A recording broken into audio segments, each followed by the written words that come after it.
আসসালামু আলাইকুম। কেমন আছেন সবাই? আশা করছি যে যেখানেই আছেন আল্লাহর অশেষ রহমতে সবাই ভালো আছেন। আমরাও আলহামদুলিল্লাহ ভালো আছি। মাই হবি অ্যান্ড লাইফস্টাইল চ্যানেলে আপনাদের সবাইকে আরও একবার স্বাগত জানাই। বেশ কয়েকদিন যাবৎ অনেক বেশি গরম পড়েছে, আর সেটা কিন্তু সমগ্র বাংলাদেশ জুড়েই। তো এত বেশি গরম আসলে সকালবেলা দেখা যায় কয়েকদিন যাবৎ অনেক গরম পড়েছে, আর সেটা কিন্তু বেলা বাড়ার সঙ্গে সঙ্গে আরও বেশি বেড়ে যায়।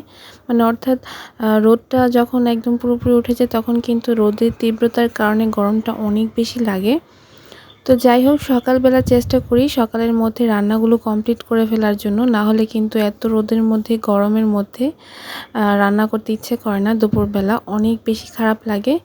তো রান্না টান্না শেষ করে এখানে একটু দই খেয়ে নিচ্ছি। এই দইটা আমার ননদ ওর শ্বশুরবাড়ি থেকে এনেছিল। তো সেটাই আজকে সকালবেলা সবাই খেয়ে নিচ্ছি। তো এটা অনেক বেশি মজার ছিল, মানে খুবই ভালো লাগছিল। ওর শ্বশুরবাড়ি হচ্ছে নড়াইলে, তো ওইখান থেকে আসার সময় আমাদের জন্য নিয়ে এসেছিল। কার বিপদ কখন আসে আসলে বলাই যায় না। তো ওরা যখন ওইখানে মানে ওর শ্বশুরবাড়িতে বেড়াতে গিয়েছিল তখন কিন্তু ওদের বাড়িতে আমার শ্বশুর শাশুড়িকে রেখে গিয়েছিল।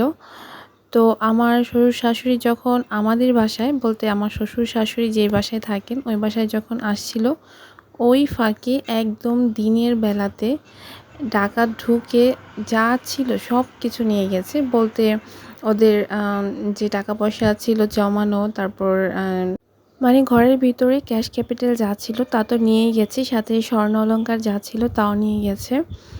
ওর হাজব্যান্ড যেহেতু গার্মেন্টসের বিজনেস করে, তো দেখা যায় ওনার টাকা কন্টিনিউ লাগে। সেই ক্ষেত্রে কিন্তু ভালো একটা অ্যামাউন্ট ঘরের মধ্যে ছিল, প্রায় 3 থেকে 3.5 লক্ষ টাকার মতো ঘরে ছিল।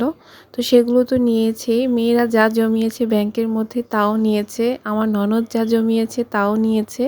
মানে হয় না ছোট ছোট ব্যাংকের মধ্যে বাচ্চারা টাকা জমায়, ওগুলো সহ নিয়েছে। সেই সাথে যে গোল্ডের জিনিসপত্র ছিল ওগুলোও কিন্তু নিয়ে গেছে।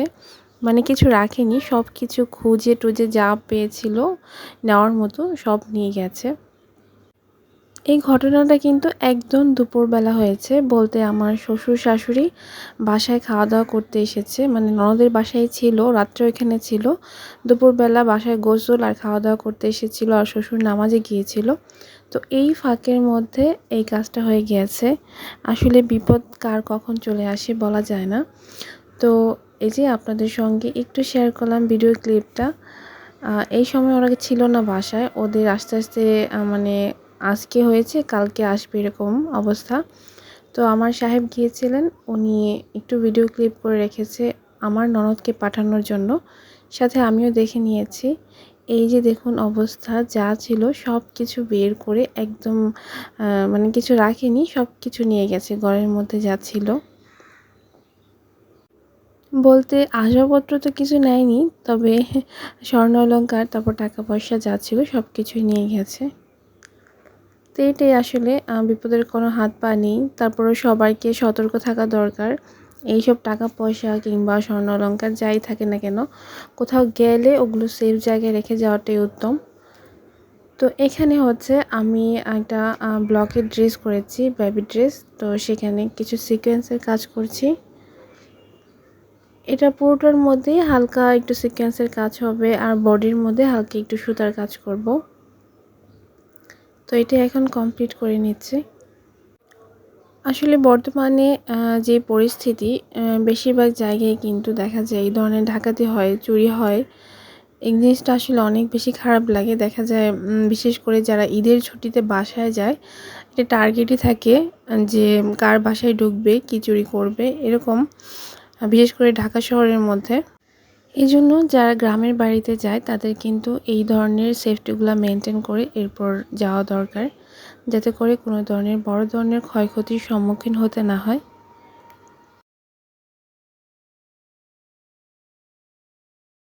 আজকের ভিডিওটি এখানেই শেষ করছি। সবাই ভালো থাকবেন, সুস্থ থাকবেন, আর আমাদের জন্য দোয়া করবেন। আল্লাহ হাফেজ। আসসালামু আলাইকুম।